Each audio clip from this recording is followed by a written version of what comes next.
और पैसे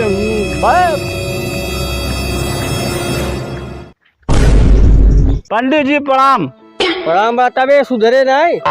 इतना सारे तो का समझाए दारू जिन पीना नरक में जावे। नरक में? हाँ पंडित जी अगर हम नरक में जाएंगे तो जो ठाकुर प्रसाद ठेका वाले वो कहाँ जाएंगे? वहू नरक में जाए।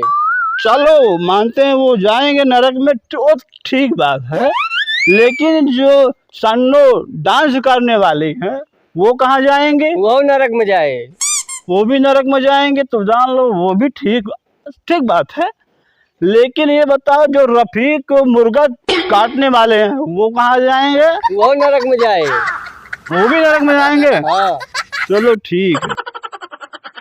लेकिन पंडित जी सब नरक में जाएंगे तो हम यहाँ रह के क्या करेंगे? हमको भी नरक में जाना है। तो का समझान तो भाग्य से भाग्य से।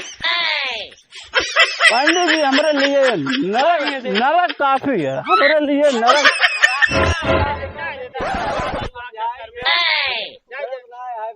पंडित जी हमारे लिए नरक काफी है। हाँ हम नरक में जाएंगे सब वहीं मिलेगा। पंडित जी सब वहीं मिलेगा नरक में। क्यों यहाँ पर कुछ है? जब नरक में सब मिलेगा तो यहाँ रह के क्या करेंगे?